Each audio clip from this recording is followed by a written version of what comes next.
Bismillahirrahmanirrahim. Assalamualaikum warahmatullahi wabarakatuh.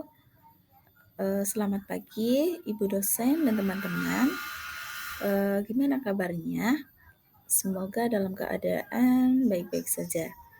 Baik, perkenalkan nama saya Sifatul Bariyah dari kelas A31.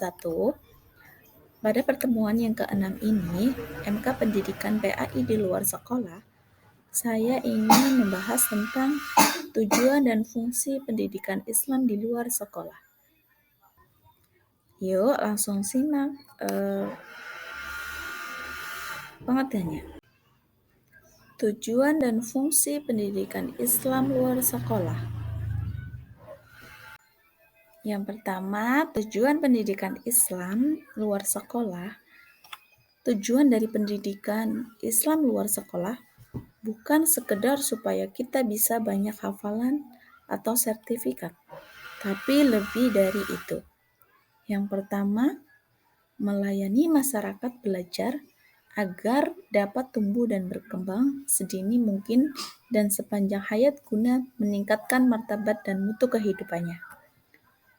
Sejak dini sampai tua, karena belajar seumur hidup bukan cuma sampai lulus kuliah atau hanya dapat pasangan saja.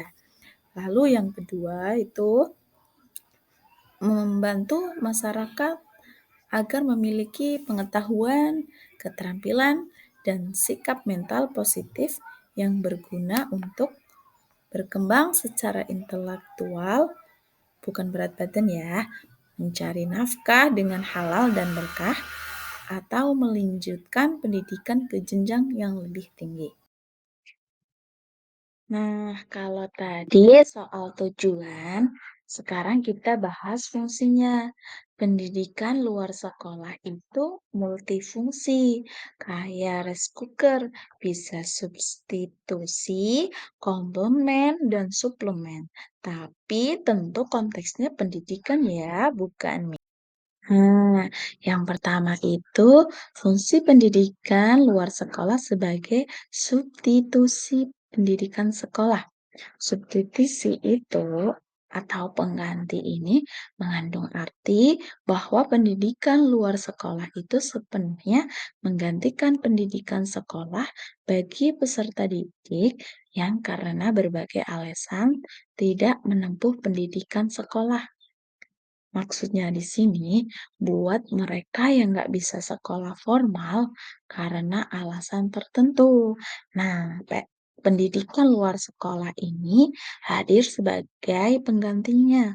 Contohnya, sekolah paket A itu setara dengan SD, paket B itu setara dengan SLTP, dan paket C itu setara dengan SLTA.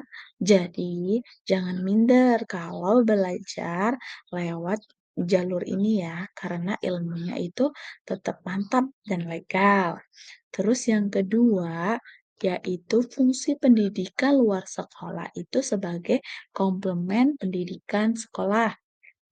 Pendidikan luar sekolah sebagai komplement adalah pendidikan yang materinya melengkapi apa yang diperoleh di bangku sekolah.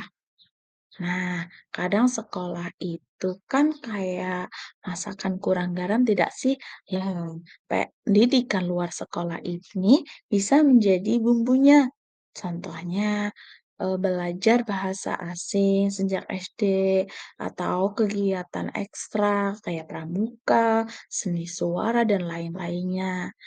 Itu kan eh, memenuhi kebutuhan belajar itu dengan pelengkap pendidikan luar sekolah. Nah, yang ketiga ini, fungsi pendidikan luar sekolah itu sebagai suplemen pendidikan sekolah.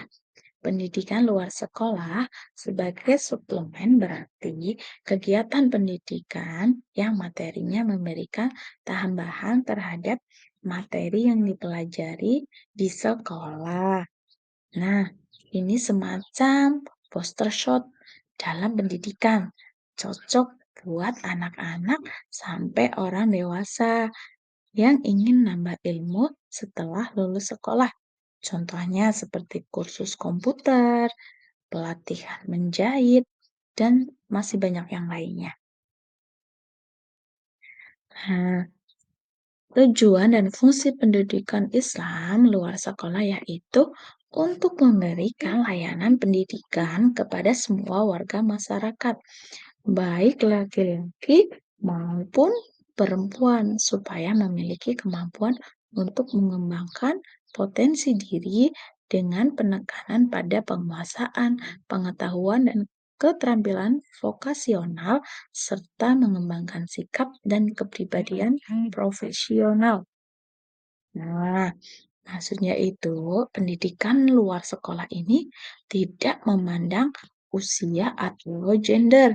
Semua bisa belajar, baik yang masih muda maupun yang sudah tua atau yang sudah dewasa ya, yang lebih dewasa.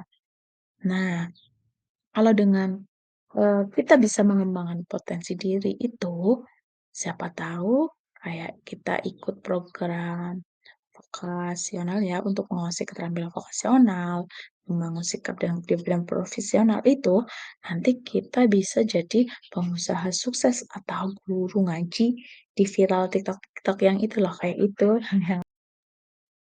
Oke, mungkin hanya itu sekilas pembahasan kita tentang tujuan dan fungsi pendidikan Islam di luar sekolah. Semoga apa yang saya sampaikan bisa bermanfaat dan tidak hanya jadi pengetahuan yang numpang lewat seperti makan yang cuma mampir buat minjem charger. Kalau ada salah kata atau keliru dalam penyampaian, mohon dimaafkan. Namanya juga manusia, kadang sinyal ke otak suka delay sedikit. Terima kasih, tetap semangat belajar dan jangan lupa bahagia. Assalamualaikum warahmatullahi wabarakatuh.